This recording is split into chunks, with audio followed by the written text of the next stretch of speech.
My name is Brad Davis. I'm with General Dynamics. My title is a Principal Radome Design Engineer. It means I design the front end of airplanes.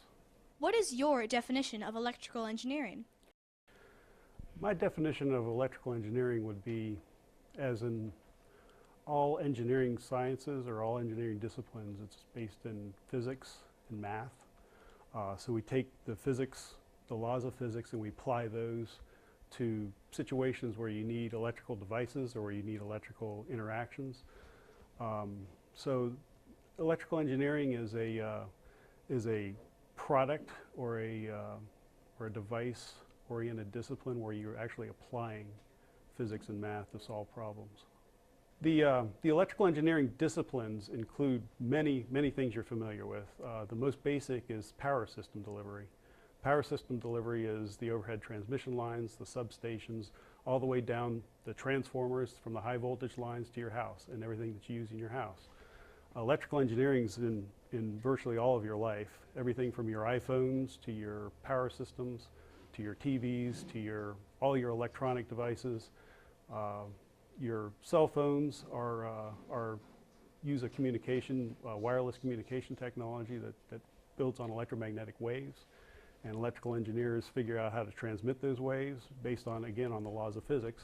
So you design antennas, you design transmitters, receivers, you can work on computer graphics, you can work on computer systems. A major subdiscipline of electrical engineering is computer engineering. So they do everything from designing the boards that go into computers, all the hardware, all the software.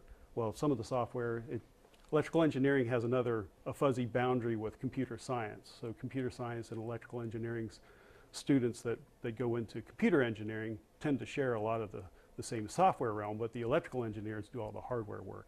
So they do the hard drives and the graphics cards and the motherboards and things like that. What education did you have to obtain to become an electrical engineer?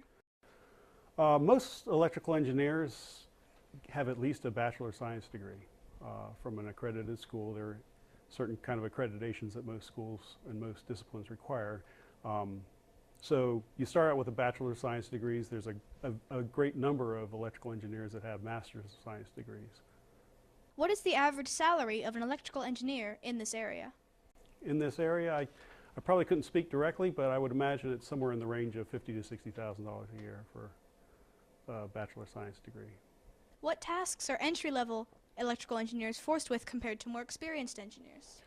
Most entry-level electrical engineers will either finish analysis tasks that the more senior engineers may set up.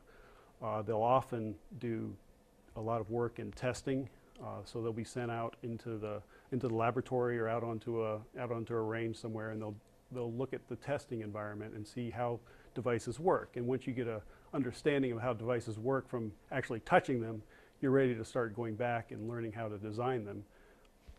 What is one issue that electrical engineers in the Southwest Virginia area experience? I would say that the primary work in electrical engineering in Southwest Virginia, in addition to some very specialized fields such as some defense work, would be a lot of power system work. So there's a lot of transmission lines that run through Southwest Virginia from the power plants that are in this area to deliver power to other areas. So you have high voltage lines running through the area.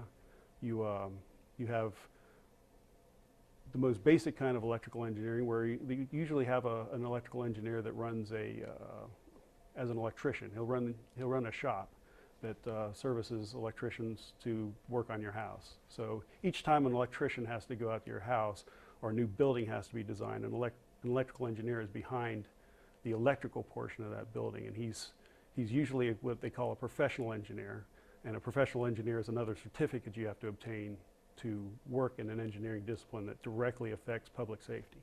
So a professional engineer will be behind most drawings of buildings and houses, and they'll what you call approve it or stamp the drawings that go behind that.